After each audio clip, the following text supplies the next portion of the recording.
be starting the briefing? Ji.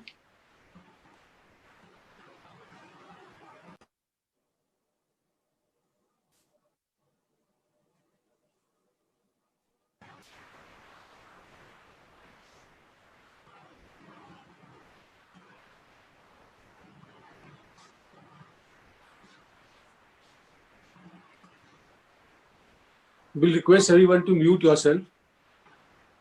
So we are live now, so we can start.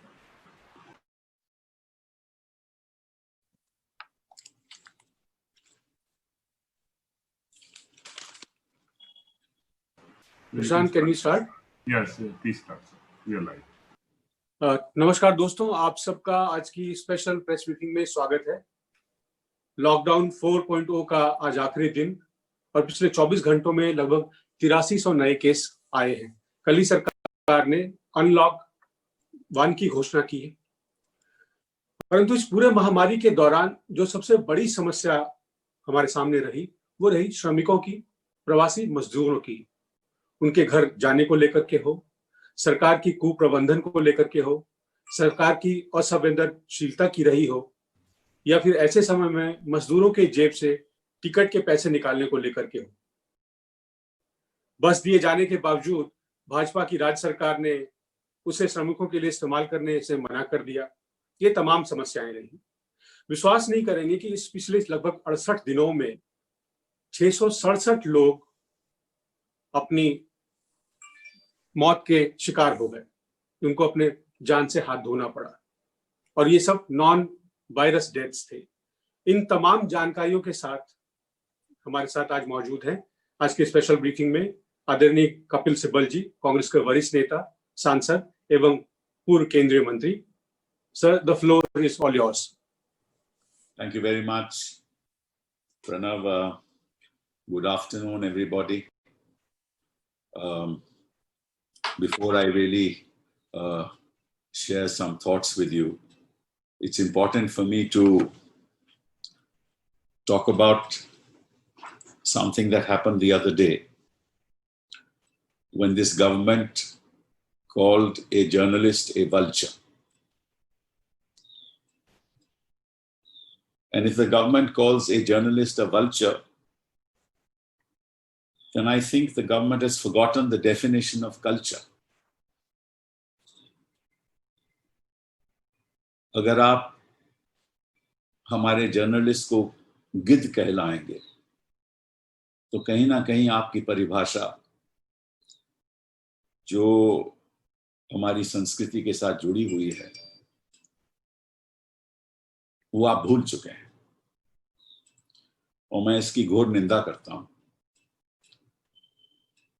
In fact, vultures clean up the environment. That is the role that they play within the animal kingdom. And I think journalists are also committed by their profession to clean up the vicious environment in this country, which has disrupted the lives of people, the economy of this country. And I think the journalists are playing a very, very vital role for the survival of humanity itself. The second thing that the government said was that high courts are running a parallel government. I wonder if this is meant to browbeat the courts. It's certainly a very arrogant attitude that should not be taken and should not be articulated in this fashion. अगर आप कहेंगे कि राज्यों में जो हमारे high courts हैं वो एक पैरेलल सरकार चला रहे हैं, तो मैं समझता हूं कि ये परिभाषा भी अपने आप में घमंड का एक चिन्ह है, और घमंड के साथ कभी सरकारें चलती नहीं, और ऐसी परिभाषा का इस्तेमाल भी नहीं करना चाहिए। हमें मालूम है कि कुछ पहले दिनों में हुआ कि हमारे एक दिल्ली हाई कोर्ट के जज साहब थे, उनको कहा गया कि अगर आप ऐसे फैसले देंगे तो उसका कॉन्सिक्वेंस भी होगा, और कॉन्सिक्वेंस हुआ कि उनका तबादला हो गया। अभी हाल ही में गुजरात में म्युनिसिपल हॉस्पिटल के संबंध में एक बेंच ने एक निर्णय दिया, 144 पेज का जजमेंट दिया, और वहां से भी नया बेंच बनाया गया। अभी कल परसों की बात है, नया बेंच बनाया गया ताकि वो केस किसी और बेंच के पास चले जाए। जस्टिस कुरैशी की बात आपको याद होगी कि उनको मध्य प्रदेश भेजना था, लेकिन सरकार ने बात नहीं मानी और आज वो त्रिपुरा के चीफ जस्टिस हैं। मैं इन बातों में पढ़ना नहीं चाहता, लेकिन जो मैं एरोगेंस देख रहा हूं, घमंड देख रहा हूं सरकार में, किस चीज का घमंड है ये तो मैं जानता नहीं। This government has in the past displayed this kind of arrogance, and we've known of the fact that Justice Muralidhar was told at one point in time that there will be consequences. That expression was used, and ultimately he was transferred to Chandigarh. Justice Qureshi, who was meant to be a Chief Justice of the Madhya Pradesh High Court, is now Chief Justice of Tripura because the government apparently had some misgivings. A bench which was hearing a matter in Gujarat about the municipal hospitals and wrote a 144-page judgment about this situation there. That case has also been taken away from that bench, and this is a matter just a couple of days ago. These are very unfortunate events that are taking place, and I hope that both courts and the government, more so courts, should take note of this.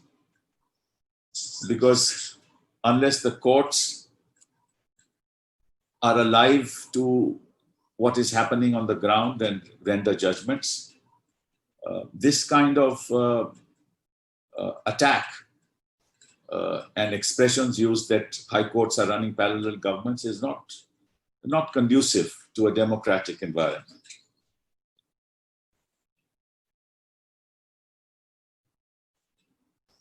चौबीस मार्च को मैं समझता हूं एक watershed moment था।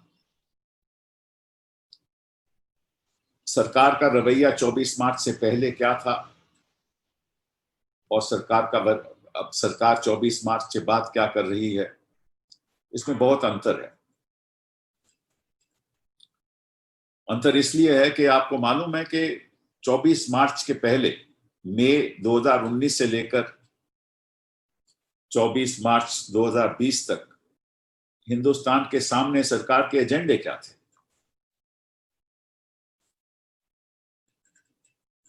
CAA,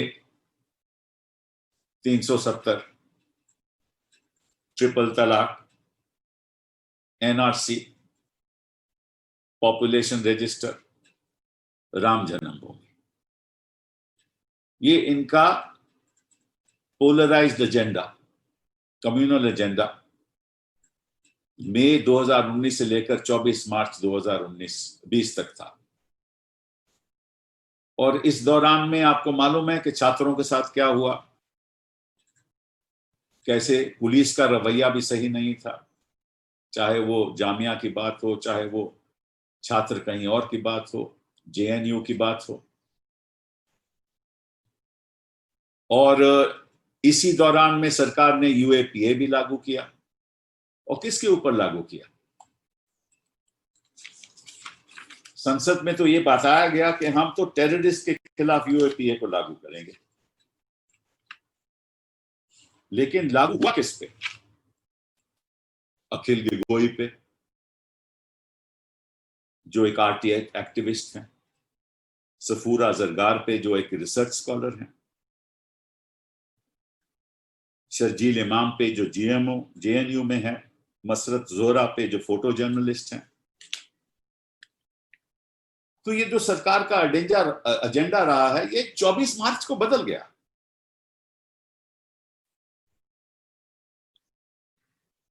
ये महामारी ने सरकार की लाचारी दिखा दी।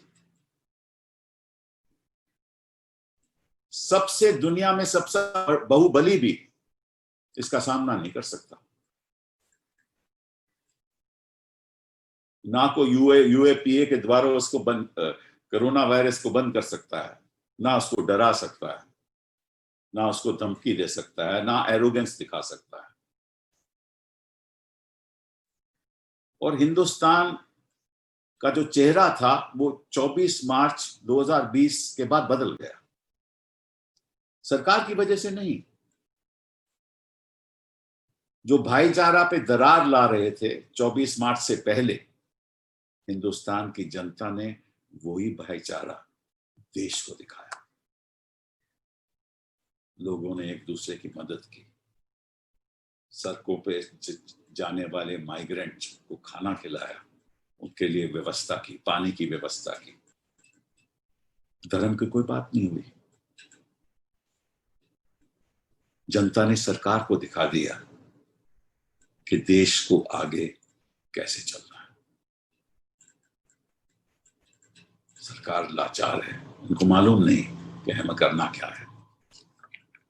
प्रधानमंत्री जी ने पहले साल के कार्यकाल में देश की जनता को चिट्ठी लिखी,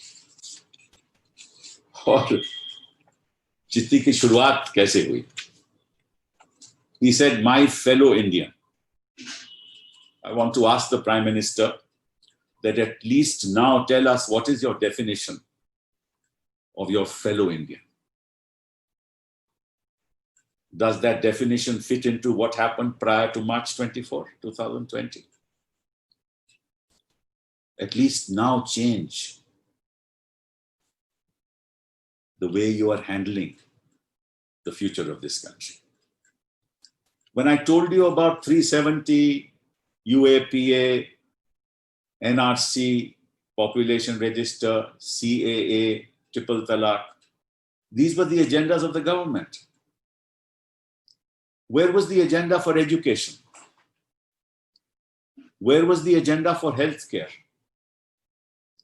Where was the agenda of taking care of the concerns of those who are poor? Where was that agenda? It was nowhere to be seen. Had this government in the last 6 years concentrated on the real issues of the people of India, पिछले 6 सालों में अगर हमारी सरकार ने जो देश के सामने जो अहम मुद्दे हैं, स्वास्थ्य का मुद्दा, गरीबी का मुद्दा, दलितों का मुद्दा,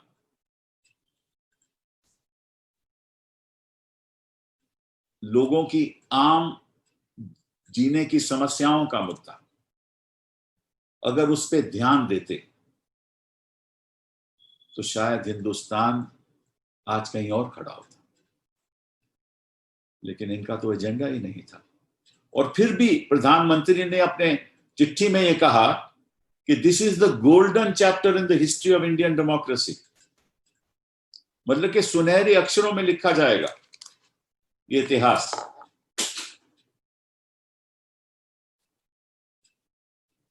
The government tells the court that we are prophets of doom, and future history books will recognize these 6 years of this government as being a harbinger of doom. The Prime Minister talks about protecting democracy. Actually, till March 24, they tried to throttle democracy. He says he got rid of corruption and misgovernance. Demonetization was good governance, according to the Prime Minister. Multi-layered GST was good governance, according to the Prime Minister. I'd like to ask. These agendas prior to March 24 were good governance, were symbols of good governance. I'd like to ask. What is the definition of good governance? I mean, there is a scam in Himachal just recently on PPE where the BJP chief has resigned. The kind of quality PPEs that are now distributed to doctors, it's a matter of shame. And he said he made India a global leader. Global leader of which world? Nepal is showing its eyes at us. China, remember the Prime Minister used to say that why don't you look China in the eye? Why doesn't the Prime Minister look China in the eye at what's happening across the border, across the line of control? At least instead of giving us news from sources, the foreign minister, the defense minister, to come and address the press and tell us what is the real state of affairs on our borders in this country.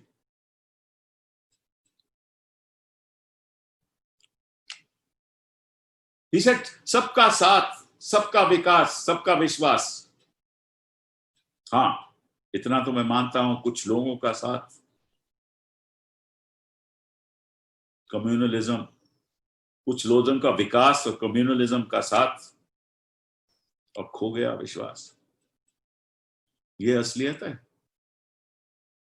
और ये कहते हैं कि हमारी 370 triple तलाक, ये उनका 5वां पॉइंट था. 370 ट्रिपल तलाक, राम मंदिर, सीए एक बड़ी भारी उपलब्धि थी और देश को एक उन्नति की ओर बढ़ाया. अभी मैं उन्नति के आंकड़े आपको दूंगा, कुछ ही समय में आपको दूंगा. फिर उन्होंने कहा कि मैंने तो जो गरीब लोग थे उनको एम्पावर किया, उनका सशक्तिकरण हुआ, महिलाओं का भी हुआ, किसानों का भी हुआ, युवाओं का भी हुआ. उनके लिए ये प्रायोरिटी थे. और प्रायोरिटी ये है कि आज के दिन जो गरीब है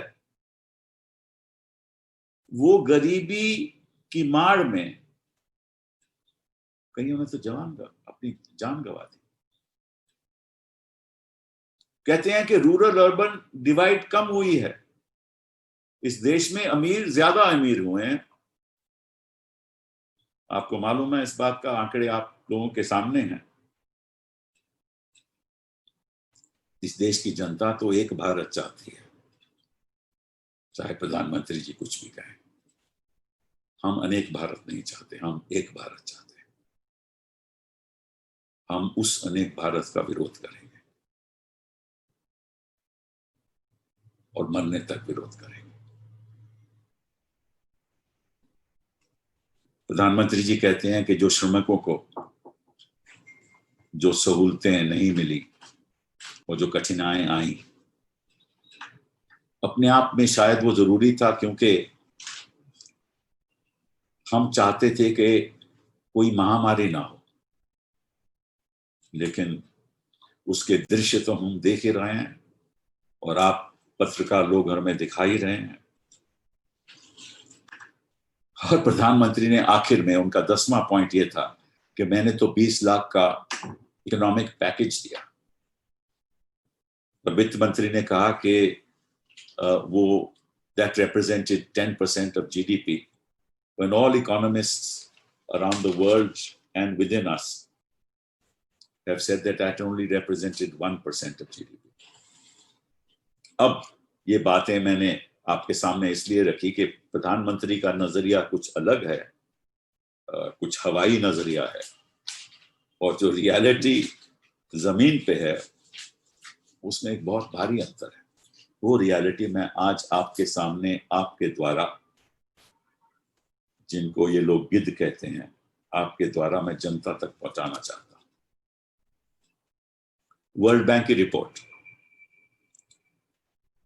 आपको मालूम है कि इस देश में कितने माइग्रेंट हैं? देखिए, 2 किस्म के माइग्रेंट होते हैं.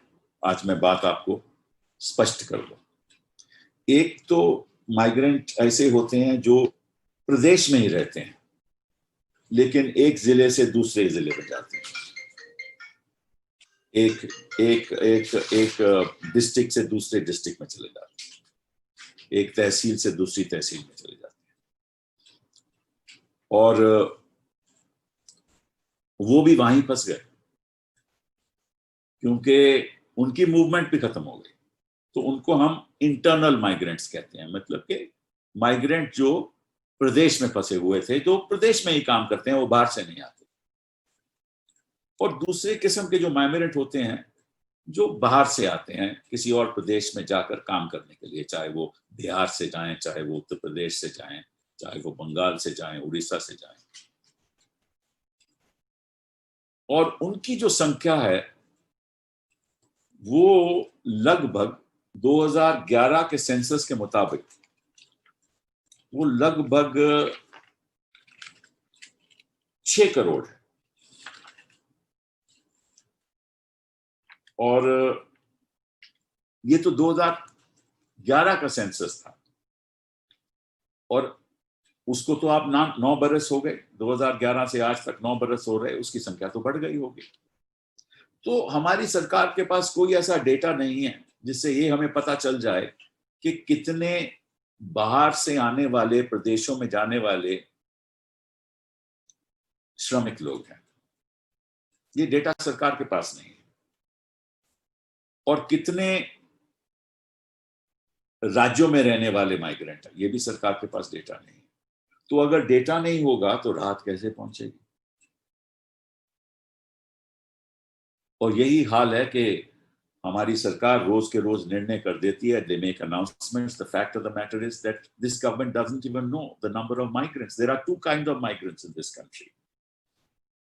One kind of migrant that moves from state to state for work, for livelihood, whether it's from Bihar or Uttar Pradesh or it's from other states, Odisha, West Bengal. And then there are other migrants who actually are within the state but move from one district to another for work, one tehsil to another for work, one area to another for work. But they were also locked down. Now the government has no data about the number of migrants, either those who come from states or those who come or who live within states. The only figure we have is the 2011 census, that this number is around 6 crores. And this must have increased over the years because we are in the year 2020 now. So the government has no data as to where they are, what work they do, where they work. So if they don't have that data, how will they reach the people, those shramaks, those migrant labor, to give them rahat? According to the World Bank, there are 40 million internal migrants who have been impacted by the lockdown. And the unemployment rate, which is data from the CMIE, is 27.1%, which in March 2020 was 8.7%. मतलब कि जो बेरोजगारी आज के दिन है वो 87.1% है, जो मार्च में 8.7% थी। 12 करोड़ लोगों ने इस दौरान अपनी नौकरी गंवा दी। 12 करोड़। उसमें से 9 करोड़ लगभग स्मॉल ट्रेडर्स, जो छोटे छोटे व्यापारी हैं और जो श्रमिक लोग हैं, 9 करोड़ तो वही हैं। और 1.78 करोड़ जो सैलरीड लोग हैं और 1.8 करोड़ सेल्फ एम्प्लॉयड लोग हैं। तो ये 12 करोड़ बनता है।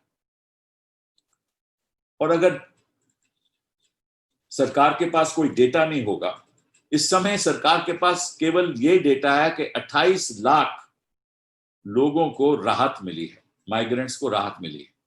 मतलब कि जहां 12 करोड़ लोगों की नौकरी चली गई, ये कहते हैं कि 28 लाख लोगों को राहत मिली है। ये आंकड़ा हमारे सामने ये दिखाते हैं। बाकियों का क्या हुआ? बाकियों को कैसे राहत मिलेगी?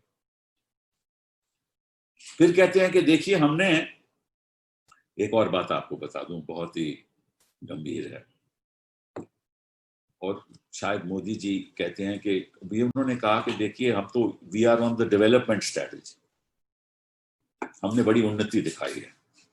उन्नति का एक उदाहरण आपको बता देता हूं कि वर्ल्ड हंगर इंडेक्स, जो भूखमरी का इंडेक्स है विश्व में, उसमें हिंदुस्तान का रैंक 102 है 117 देशों में से।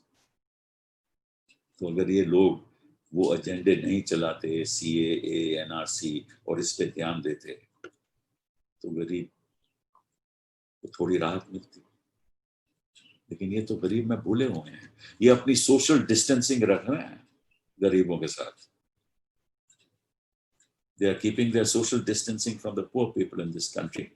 Because according to the global hunger index, India ranks 102 out of 117 countries. And had this government been concerned about the poor, it should not have moved the agendas that it did prior to March 24 and since 2014.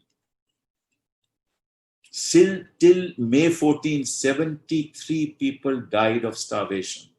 73 people died of starvation. मतलब कि मई 14 तक 73 लोगों की भूखमरी की वजह से जान चली गई। और वित्त मंत्री के ऐलान के बाद भी कोई 10.8 करोड़ ऐसे लोग हैं जो पीडीएस सिस्टम से बाहर हैं, क्योंकि जो वित्त मंत्री का डेटा है वो 2011 का सेंसस का डेटा है। उसके बाद तो कई लोग और जिनको पीडीएफ सिस्टम में आना चाहिए था वो भी नहीं है। वो 10.8 करोड़ ऐसे लोग।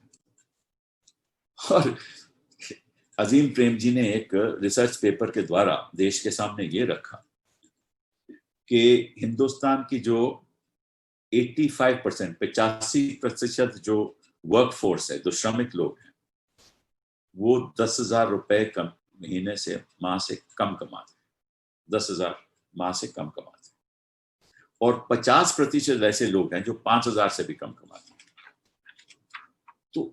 तो मुझे ये बताओ कि राम मंदिर का मुद्दा, 370 का मुद्दा, ट्रिपल तलाक का मुद्दा क्या इस भुखमरी से जुड़ा हुआ है? क्या ये भुखमरी को मिटा दिया इन मुद्दों ने? प्रधानमंत्री आज भी कहते हैं कि हमारी बड़ी बड़ी उपलब्धि है। आपको मालूम है कि पिछले मार्च 27 को उत्तर प्रदेश में क्या हुआ? उन्होंने कहा कि मैं 1000 बसें भेज रहा हूं, तो श्रमिक लोग पंजाब से आए, हरियाणा से आए, दिल्ली से आए, वहां गाजीपुर में इकट्ठा हो गए,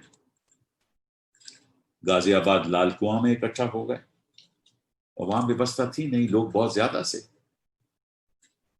और मतलब कि ऐसे वो बसों में बैठे जैसे कोई सोशल डिस्टेंसिंग की तो बात ही ना हो। मार्च 21 से इन्होंने रेलवे नेटवर्क बंद कर दिया, 21 मार्च से, और फिर इन्होंने बाद में तय किया कि चलाएंगे। इस बीच में लोगों के पास पैसा नहीं सर। आप मुझे खुद बताइए कि जो एक श्रमिक है वो क्या करे? उसको अगर बताया गया कि भाई ट्रेन चालू है, तो वो, क्योंकि 2-2.5 महीने से तो उसके पास कोई रोजगार है नहीं, उसके पास जो पैसे थे भी वो भी खत्म हो गए। और ये भी एक रिपोर्ट आई है कि, और स्वान रिपोर्ट है, जिसमें ये कहा गया, बड़ा बड़ा ये अच्छा मैं आपको बताना चाहता हूं। स्वान रिपोर्ट जिसमें ये भी कहा गया है, एक मिनट मुझे थोड़ा सा, कि 23 मई 2020 में ये स्वान is a network, is a standard workers action network, which got calls from 30,000 people, stranded workers across the country. मतलब कि 30,000 लोगों ने उनको टेलीफोन किया और ये कहा, उनमें से 93% लोगों ने ये कहा कि उनको कोई राशन नहीं मिला सरकार से। 93%, 93% of the people who called up SWAN, the Standard Workers Action Network, said that they had received no ration from government. And 91%, 91% ने कहा कि we have not been paid by our employers, कि हमें कोई रोजगार दिया ही नहीं गया, हमारे एम्प्लॉयर ने हमें कोई रोजगार नहीं दिया। और मई 22, 2020 में जो श्रमिक ट्रेन चली, इट वॉज बिना खाना के चली, from Kanchipuram Tamil Nadu to Jasidih Jharkhand, left without food arrangements. Disha the NGO working in Odisha manage to procure food for them. मतलब कि सरकार ने कुछ नहीं किया, क्योंकि सरकार तो दूर बैठी हुई है ना। प्रधानमंत्री जी को मैं एक सलाह देना चाहता हूं आपके द्वारा कि वो नेटवर्क डिजिटल इकोनॉमी के बड़े सॉर्ट ऑफ सपोर्टर हैं, उनको मैं कहना चाहता हूं कि हमें एक मौका दें। हम जूम के द्वारा उनको शेल्टर होम के साथ कनेक्ट कर देंगे, क्वारंटाइन होम के साथ कनेक्ट कर देंगे, उनकी बातचीत करा देंगे, ताकि उनको पता चल जाए कि वहां स्थिति है क्या। ये तो मुश्किल नहीं है। प्रधानमंत्री जी ने कहते हैं कि मैं महामारी में कहीं जा नहीं सकता, केवल आपसे मैं आपको भाषण ही दे सकता हूं, या आपको कह सकता हूं कि ताली बजाओ, थाली बजाओ या दिया जलाओ। लेकिन अगर आपको वाकई में जानना है कि वहां स्थिति है क्या, तो मैं आपसे आग्रह करूंगा कि हमें अनुमति दे दो, हमारे लोगों को अनुमति दे दो। हम उन जगह पे चले जाएंगे, अस्पतालों में चले जाएंगे जहां व्यवस्था क्या है, हम क्वारंटाइन सेंटर में चले जाएंगे और आपको जूम के द्वारा कनेक्ट कर देंगे। तो तुरंत आपको पता चल जाएगा। फिर आप देश को संबोधित करना और आपकी मन की बात बताना, दिल के विचार बताना और मन की बात भी बताना। जब किसी ने आरटीआई किया तो कितने, how many urban migrants are there? The response was that there is no systematic cover for them. We have no idea. तो अगर उनको आइडिया ही नहीं है, तो जो लोग सड़कों पे चल रहे हैं, जो श्रमिक लोग सड़कों पे चल रहे हैं, उनको राहत मिलेगी कैसे? 5 किलो अनाज से तो नहीं मिलेगी ना, सड़कों पे खाना तो नहीं बनाएंगे ना वो, और 1 किलो जो दाल है, पल्सेस हैं, उनसे तो नहीं मिलेगी।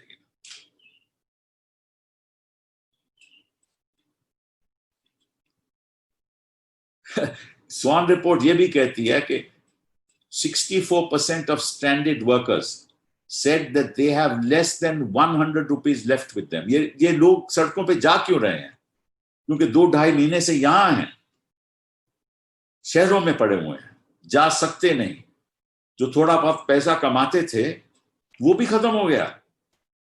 इसीलिए 24% स्टैंडर्ड वर्कर्स स्वान को बताया कि हमारे पास तो 100 रुपया कुल रह गया, तो 100 रुपए से कौन सी टिकट वो लेंगे? वो तो स्कूटर पे लग जाता है आने जाने में। कई लोग तो शायद रेलवे स्टेशन पे नहीं पहुंच सकते। और उन्होंने ये भी कहा कि only 6% of the workers had been paid during the lockdown as of April 26. And 3% out of around 10,000 workers for whom Swan had data had received any cash assistance from the government. 3% लोगों को सरकार से cash assistance मिली, 97% को नहीं मिली। ये स्वान report है। तो ये मुझे बताइए, इंसान जिएगा कैसे? सरकार ने तो ऐसी व्यवस्था की नहीं। एक और मैं सवाल प्रधानमंत्री से पूछना चाहता हूं, बड़ी विनम्रता से पूछना चाहता हूं। प्रधानमंत्री जी, आप हमें बताइए कि आपके पीएम केयर फंड से श्रमिक लोगों को कितनी राहत मिली, कितना पैसा आपने श्रमिकों को दिया? How much money? And that's a question I request the Prime Minister to please answer. I humbly request him. How much money have you paid to the migrants from the PM Care Fund? You know of the number of people who have died. And I refer you to the National Disaster Management Act, the Disaster Management Act, Section 12, and I will read it for you. कई लोगों की मौत हो गई इस दौरान, चलते चलते ट्रेन में एक्सीडेंट के द्वारा, भूखमरी के कारण कईयों की मौत हो गई, लगभग 667 लोगों की। अब धारा 12, Section 12 of the Disaster Management Act says, ex gratia assistance, that is, the national authority of which the Prime Minister presides, he is the head of the national authority, shall recommend guidelines for minimum standard of relief to be provided to persons affected by disaster which shall include, और मैं पढ़ रहा हूं, ex gratia assistance on account of loss of life, as also assistance on account of damage and for restoration of means of livelihood. ये प्रधानमंत्री जी आपका कर्तव्य है, ये केंद्र सरकार का कर्तव्य है. तो आप हमें बताइए, please tell us, this is your duty to give assistance in terms of money, ex gratia assistance to people for loss of life. जितने लोगों मरे, क्या आपने अपने पीएम केयर फंड से या आपकी सरकार ने उनको कुछ पैसा दिया, जो आपका कर्तव्य है? और अगर दिया तो किस किस को दिया और कब दिया और कितना दिया? और जो उनकी नौकरी चले गई, ये भी कहता है for restoration of means of livelihood, जो नौकरी चले गई उनका भी आपका कर्तव्य है कि उनको पैसा देना.